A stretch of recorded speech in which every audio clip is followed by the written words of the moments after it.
Hey guys, welcome back to my channel. Today I'm going to be talking about home decor trends that I have partaken in that I regret. Now let me tell you something. In life, everything is a lesson, some more detrimental than others.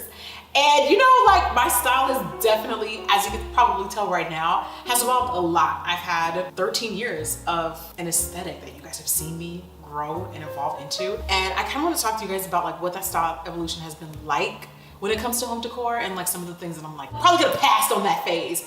But also, you know, home decor, there's eras, there's trends, there's things that are in style at the time. And you know, you live and you learn. All right, so I'm mainly gonna be talking about the styles and trends that I've partaken in my previous home. So not currently the style that I have now. I think one of my biggest number one home decor regrets is definitely probably glass tables. Very 2017, heavy marble tables. Before then, I was all into glass. I was all into this sort of mid-century modern vibe. Special delivery. We made the call and we said, where's the coffee table and the marble? Out with the old and with the new. And it was nice, but as someone who is a clean freak like myself, it is a complete nightmare. So unfortunately with glass, whenever there's a guest in your house or you know someone just sat at the table, even if unintentionally, there's gonna be a mark. There's gonna be a fingerprint, there's gonna be a purse print. And why everybody always wanna put their purse on the glass table? I know you've seen the entryway table. Like, we need to reel it back, okay? It's called etiquette for a reason. And it would just drive me insane. I was constantly cleaning this table, not because it looked dirty, but just because it didn't look perfect. And that's the thing is glass, in order for it to look good, it has to look perfect. And honestly, even the cleanest of neat freaks don't got time for that. Just so sorry, like I'm not about to be chasing y'all with the Windex and the paper towels. And then the paper towels leave residue. Which actually brings me into another thing. I was definitely a partaker, if you will, in the mirrored furniture trend. Now, mirrored furniture, again, this was like really big. Shout out to the beauty YouTube phase, 2016. The thing with mirrored furniture, especially if you have a particular aesthetic or mood board, I like a lot of gold in my home. I don't really like a lot of silver, but when you have mirrored furniture, it tends to read silver. So what you end up with is this sort of like mixed metal look. So surprised you're home early. Are those candles for me? No. Damn. So what you end up with is this sort of like mixed metals look, which isn't a bad look. Yeah, let me get out of here. No boss, sorry. It's okay. Where's my kiss? Hello. Go on. Hello. Welcome home. Thank you, babes. I like mixed metal jewelry. I like mixed metal in fashion. I don't necessarily love it anymore. I think at the time it looked nice, but then looking back, it's like, that's kind of, you know, chaotic. Like if you like gold, commit to gold. If you like silver, commit to silver. But not both, not in the house. In other things, maybe, but not in the house. While we're talking about style, home decor faux pas, let me get this box Uncle Dennis just left here. By the way, if you've made it this far, that means you like what you see, so you might as well subscribe and join the Lavishly Jackie family for more content just like this. Go subscribe now. And while you're there, click the bell button, not once, but twice, so you can be notified every single time we post a new upload. Ooh, okay, this is a big one. Okay, so you guys know I love light colored furniture. Y'all won't let me forget it in the Instagram comments because y'all love being like, well, my 2-year-olds are just messed it up. And I'm like, that's great. Your 2-year-old ain't coming to my house, and neither are you. But like my last house, I had this like infamous, and I say infamous because it was the most comfortable sofa you will have ever looked at. This couch was fluffy. It was literally like the cloud couch before the cloud couch was the cloud couch. This couch was phenomenal. I got it from Z Gallery, and I actually showed it to you guys in a YouTube video. Moving on to the biggest, fluffiest couch I've ever owned or sat in ever. It's actually more comfortable than my bed, and it's from Z Gallery. One problem that I did not like about this couch is that it was like a suede material, but it had that like, you know, soft touch, sort of velvety, sort of suede feel. And it was a beautiful couch. It was a beautiful couch. The color that I got it in, I noticed after a while because of the material, and I wasn't skilled on how to like properly clean it, it just started to look dingy and dull, and it just went from like what should have been this like really pretty warm creamy color to like a, I don't know, I just didn't like it. I just didn't like it. Every time I looked at this couch, I just felt like filth. Like you're filthy, you're disgusting. Didn't like the couch. And I said all of that to say, light colors can totally be pulled off in a space as long as you pick the right materials. So the couch behind me is like white, bright, like white. So basically, you hear that kind of rough, it just has like this sort of rough, almost papery feel. And this is the easiest material to clean. And I know exactly what to use. Anytime I see like a little dust, anytime I see a little scuff, everything comes literally right out. Some things are okay to look lived in, but my couch though? You want my couch to look lived in? No.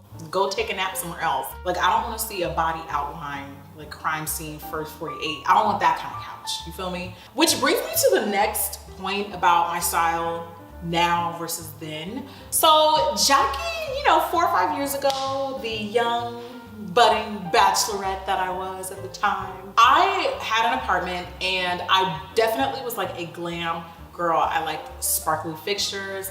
I liked shiny things. And I think that style was fun for what it was at the time. And also I think it was sort of age appropriate. But now that I'm like 35 and, you know, I have a whole man's, different lifestyle, different needs, I wanted to be able to still observe the style that I like. So I still love a lot of light furniture, which has never changed. I love light furniture. And I think because I'm a creative and because, you know, I have such a bold personality and I like wearing bold colors sometimes, and you know, the hair is big, everything about me is just like big.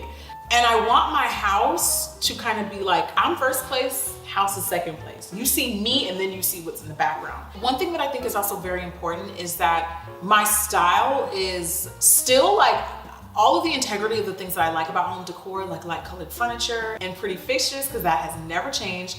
But my style is pretty and it's also functional. Whereas before, things were just pretty and not really that practical and really not that usable. The goal is to have stuff that like lives with you and evolves with you. But you know what is also very important?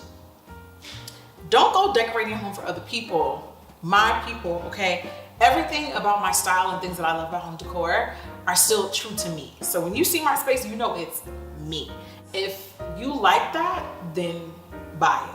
If you know, just really feel like you need a green couch, I love green, by the way, one of my favorite colors. I would love to have a green statement couch. I love green, I do love green. But if you like that, then do it. I also want to touch a little bit on like home decor influences, style inspirations. Okay, so y'all are gonna kill me.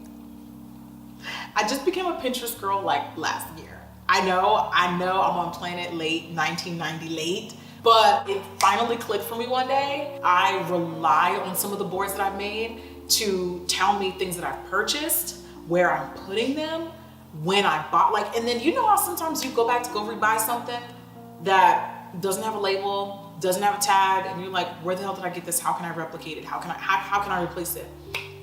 Not with Pinterest. I got literally every single thing that we have in this house in a Pinterest board. Every single thing. But my actual style inspirations, I love Kelly Wearstler.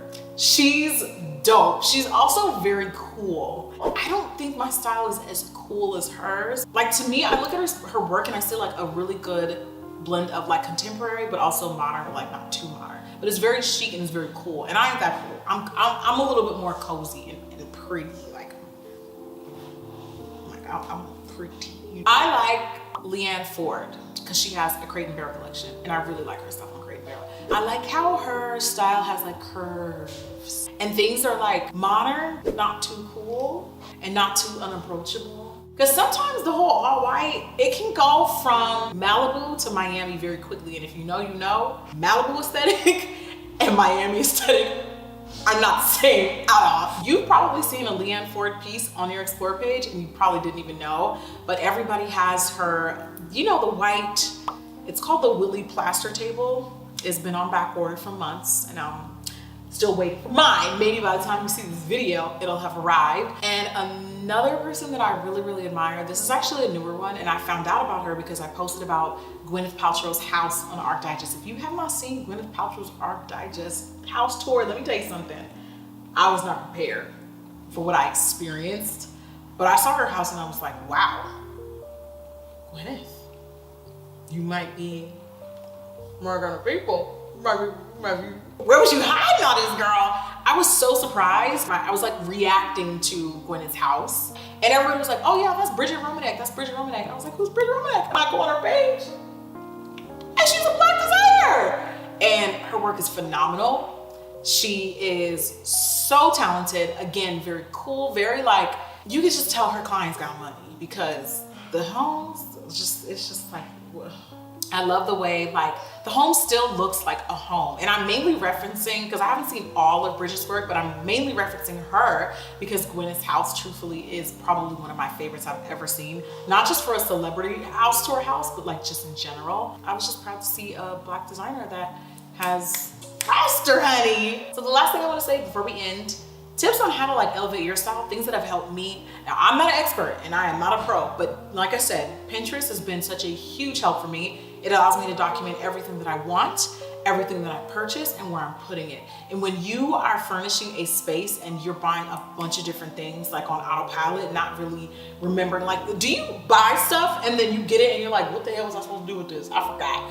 That's me. So it's really allowed me to keep a clear checklist so that I don't overspend, and also just stay focused and stay on track. Also, Pinterest has a lot of templates and guidelines. So for example, let's say you wanted to buy a rug for your living room or your bedroom, and rugs have like standard sizes. So if you have a king size bed, for example, you probably need like a 9 by 12, you know? Like different things in your house are supposed to go in different places. And Pinterest has like templates on exactly those things. So it's literally like a cheat sheet of where to put stuff in your house. And it's very convenient. So that's another tip.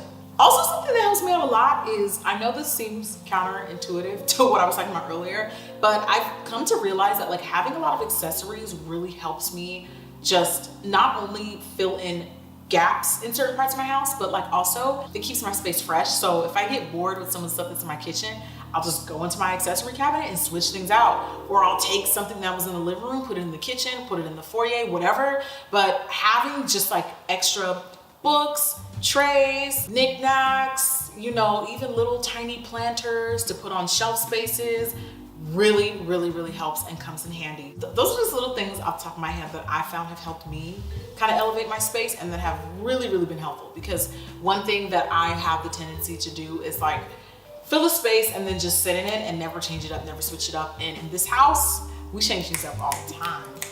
That's it, guys. I really hope you guys enjoyed this video. And if you have a regret, let me know in the comments. And hopefully I'll see you guys in the next one. Bye.